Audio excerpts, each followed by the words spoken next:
What's up guys, my name's Diachronic, your host on this Destiny review. In today's video, I'm going to be reviewing the Dragon's Breath exotic rocket launcher added in the new DLC, the new Dark Below DLC. It's actually a really cool looking rocket launcher. First and foremost, the aesthetics makes it look like a shark on the front end of it. It looks absolutely phenomenal. I'm going to be reviewing the good, the bad, and what it could improve and if it's better than everything in this video. Make sure you stay to the end of the video to see if you were featured in today's comment of the day and to see how you can enter the comment of the day. Alright guys, let's try to go for 572 likes because that's the first number that popped into my mind. Let's see if we can go for it, ladies and gentlemen. And if you see it 572, do not like it again.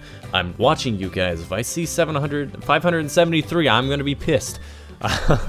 Anyways, let's get into the review. So I purchased the Dragon's Breath rocket launcher from the Xur when he had it, I think 2 weeks ago or something like that, and it was actually really cool because I've never gotten it, and it's actually, I would say it's a pretty good weapon overall. So first and foremost, it does solar damage. Of course, the first few upgrades are like, you know, increasing your predictability, more reducement to things, penalty to velocity. For the most part, in this weapon, what you want to do is have as much velocity as possible. Stability does not matter in the least. It's a rocket launcher, its fire rate is so low, the fact that it will be recentered before you can actually get it back in. So do not worry about stability, try to go for as much velocity as possible, which is why I picked the middle upgrade on that first ladder and ignore all the other ones, because it's just really not important to worry about anything else besides just having good velocity, and its blast radius is just so high in the first place that the other upgrades are really not going to matter. The second upgrade, or the first upgrade, the normal upgrade, is actually 3 barrels. So if you don't know, it starts with a 2 magazine. When you upgrade it, it can have up to 3 bullets in a magazine,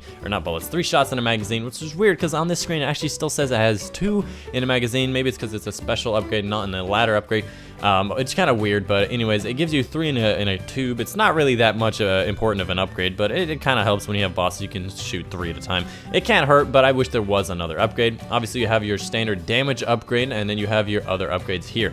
Now, this one is actually pretty important. There's 3 upgrades here. The most important one is the javelin one, which is the first one, or the second one even. The first one gives you quick draw, which is kind of important when you first get it, because I know rocket launcher, I like to jump over something, fire it, and then go down behind the cover as soon as possible, which is pretty cool. But the javelin upgrade makes it so its velocity is way better, and it makes it way better just because it's such a slow moving rocket, and the fact that it doesn't have tracking rounds makes it so difficult to hit. The velocity is so important. The last one increases its blast radius, and I know what you're thinking, why not increase that? If you look at the bar, it increases it by like a millimeter. It's not going to increase the blast radius by very much, and it's just not worth the upgrade, and it's not worth it. Heavy payload is just it's not worth it compared to how much velocity you could have on it.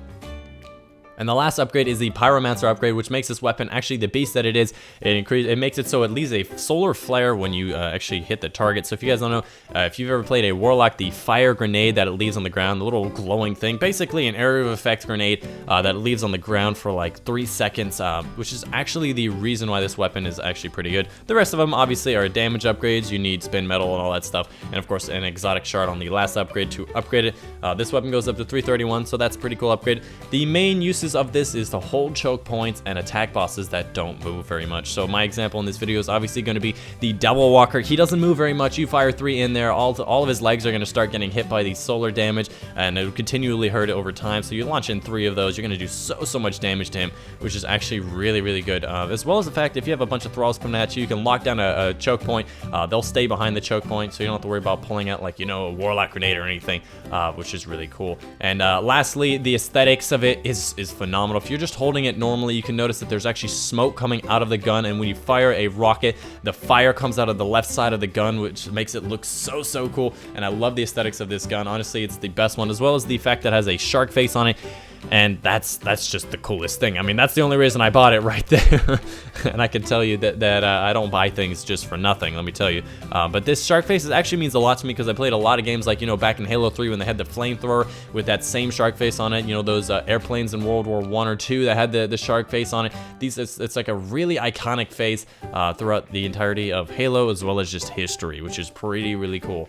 So overall, the way I would rate this weapon, I'd just say it's an above average rocket launcher. I wouldn't say it's anything to gawk at. It does pretty good damage overall. The biggest advantage it has, obviously, is a Pyromancer, and its blast radius is absolutely massive. So if you want to hit a target, you're pretty much going to hit that target, and as well as the fact that you can lock down checkpoints with that Pyromancer. But in Crucible and in PvE, most people have enough sense to walk out of the thing, so it's not going to be that big of an upgrade, but it will lock down checkpoints, so you can launch it on a flag if people are about to capture it, and you might get a few people who sit in there not knowing what it does, so that would be pretty cool. Overall, the way I would rate it compared to the other ones, the Gjallarhorn is still a better weapon because of the fact that it doesn't have tracking, as well as the fact that it just doesn't have those extra tracking rounds. It's just not as good as the Gjallarhorn. The Gjallarhorn just wins every time. I think the Gjallarhorn even does more damage than this weapon. The fact that it tracks, does more damage, has extra tracking clusters that do damage, just make it such a better weapon. But overall, I would say if you don't have a Gjallarhorn, you have the option of using this weapon. I'd say it's a good weapon to use. I would rate it as like my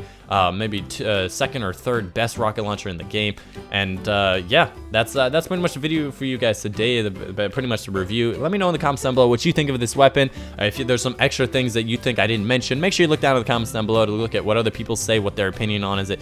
Don't get me wrong, it's a good weapon. It's just compared to having the Gjallarhorn, there's no competition really, because the Gjallarhorn's so good with Rune Wings, getting double or 4 times the amount of legendary ammo. It's legendary ammo, wow. I just call it legendary. Purple ammo is just so phenomenal. So for today's comment of the day, actually goes to Super Snake Gaming. This is actually one of my friends I was playing on Xbox with. One of them was trying to do a Morgan Freeman impression, and they sucked at it, and I did my impression, and they really liked it. So they told me they're gonna put a comment on one of my videos about what I talked about, and I did talk about Teddy Sprinkles. So the comment says, "Only true men like Teddy Sprinkles. Morgan Freeman 2014. You fucking moron, Super Snake. You misspelled Teddy Sprinkle. How in the world can you misspell Teddy? Everybody knows how to spell Teddy." Anyways, that's my impression of Morgan Freeman. I know it's a little rough around the edges, but I do like doing it from the time to time. And it's just fun. I've always wanted to do Morgan Freeman, maybe do an entire Let's Play in Morgan Freeman, but I'm going to try to keep working on that. Let me know in the comments down below if you guys want to see some more Morgan Freeman, because I would love to, because I would love to practice, because I know I'm like halfway there, but I'm definitely down to do it. But anyways, that's comment for you guys today. It's just kind of an inside joke I let you guys in on. So yeah, if you guys want to leave your comments down below with hashtag comment of the day to enter the comment of the day, make sure you leave down a funny, motivational, or inspirational comment down below, and I'll choose my favorite, put it in a folder, and make sure you keep checking new videos every day to see if your comment was featured in the comment of the day. But anyways, that's the video for you guys today. I do hope you enjoyed it. Make sure you leave a like down below if you did like it, as well as subscribe for more Destiny content in the future. One thing I wanted to know is if you ever wanted to message me about anything, you wanted to leave another comment of the day, or you wanted a faster response or anything, make sure you go send that message to Twitter. Links in the description down below. If you ever want to send me a message, I respond pretty much within like 2 hours maximum. Anyways, that's the video for you guys today, and I'll see you guys on the next one.